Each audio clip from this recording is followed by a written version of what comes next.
TV पर रामायण देखकर रावण मतलब अरविंद त्रिवेदी बहुत भावुक हुए। क्या? तुझे कैसे पता? हेलो ऐप से। देख, ये है हेलो ऐप। जैसे ही आप हेलो ऐप डाउनलोड करते हो, ऊपर सर्च बार में हेलो ट्रेंड्स मिलेगा, जिसमें सभी ट्रेंडिंग न्यूज, वीडियोस, आर्टिकल्स मिलेंगे। उससे आप डे टू डे इन्फॉर्मेशन से अपडेट रख सकते हैं। ये तो बहुत अच्छा ऐप है। मैं अभी डाउनलोड करके खुद को अपडेट करती हूँ। बंटवारा। चंदनपुर गांव में रमेश अपनी पत्नी रेणु के साथ रहता था। उनके 2 बेटे थे, अमन और गौरव। अमन घर का बड़ा बेटा था। उसकी पत्नी का नाम था सीमा। उनका एक बेटा भी होता है। उनकी शादी को 5 साल हो गए थे। छोटा बेटा था गौरव। उसकी शादी नीलम से होती है। नीलम बहुत ही सुंदर और पढ़ी लिखी थी, पर उसे घर का काम ठीक से करना नहीं आता था।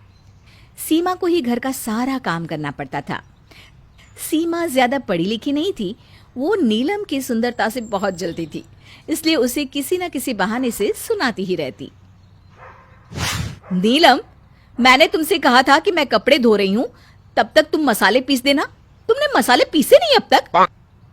आपको पता है ना दीदी कि मुझे मसाले पीसने पर खांसी आती है, तभी आपने मुझे वही काम दिया। क्या मतलब है तुम्हारे कहने का? साफ साफ क्यों नहीं कहती? आप मुझे जानबूझकर ऐसे ही काम देती हैं जो मुझे करने नहीं आते, और फिर सुनाती रहती हैं। देखो नीलम, अब तुम बात को ज्यादा ही बढ़ा रही हो, समझी? नहीं, मैं बिल्कुल ठीक कर रही हूँ भाभी। सीमा और नीलम को लड़ता देख पूरा परिवार इकट्ठा हो जाता है। अरे तुम दोनों फिर से लड़ने लगी। तुम्हें भी कोई ना कोई बहाना चाहिए बस। अब क्या हुआ? कुछ नहीं मम्मी जी, बस भाभी को तो मेरी कोई भी बात पसंद ही नहीं आती। ये तुम गलत बात बोल रही हो मम्मी जी से। मम्मी जी, इसे कोई भी काम करने को बोलो तो कोई ना कोई बहाना कर देती है, और सारा काम मुझे ही करना पड़ता है। अब तो शादी को भी काफी वक्त हो गया है, अब तो आने चाहिए ना उसे सारे काम। अरे तुम दोनों आपस में झगड़ा क्यों करती हो? देखो बहू, अच्छे से एक दूसरे के साथ रहो तुम दोनों, क्योंकि तुम दोनों को यहीं रहना है तो प्यार से ही रहो ना। दोनों अपने अपने कमरे में चली जाती हैं। पता नहीं इस घर की शांति कब तक ऐसे ही भंग होती रहेगी। शाम को अमन और गौरव घर पर आते हैं। नीलम अमन के बेटे को होमवर्क करा रही होती है। अरे, घर में इतना सन्नाटा क्यों है? अपनी भाभी से ही पूछो ना, उनका ही किया धरा है सब। क्या हुआ नीलम?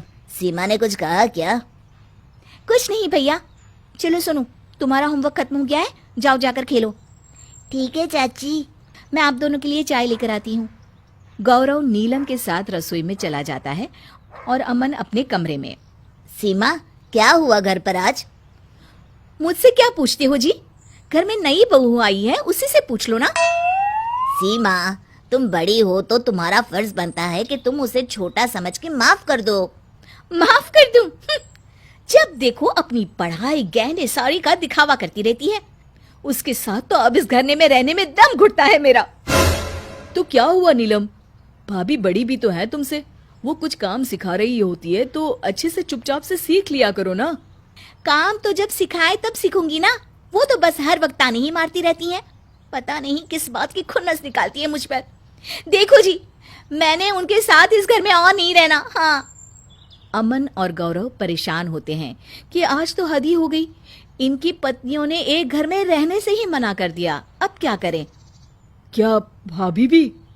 हाँ, सीमा कह रही थी कि हमें इस घर से अलग हो जाना चाहिए। नीलम ने तो यहाँ तक कह दिया कि अलग होने के साथ साथ बंटवारे की भी बात करनी होगी। वो तो सीमा ने भी कह दिया है कि अलग होंगे तो बंटवारा भी होना चाहिए, वरना नीलम पे उसे बिल्कुल भरोसा नहीं है। रमेश अपने बेटों की बात सुनकर दुखी हो जाता है और अपनी पत्नी रेणु को बंटवारे की बात बताता है। क्या हमारी बहुओं को बंटवारा करना है? और अमन और गौरव क्या चाहते हैं? उनकी बातों से तो यही लग रहा था कि वो दुखी है, पर पत्नी की बातों में आने में कितना वक्त लगता है रेणु। मुझे तो डर लग रहा है कि मेरा हंसता खेलता परिवार कहीं सच में बंटवारे में अलग ना हो जाए। नहीं नहीं, हम अपने परिवार को कभी अलग नहीं होने देंगे। इस घर का कभी बंटवारा नहीं होगा। रेणु अपने घर के बंटवारे को रोकने के लिए एक तरकीब सोचती है। आगे क्या होता है ये जानने के लिए आपको देखना होगा पार्ट 2।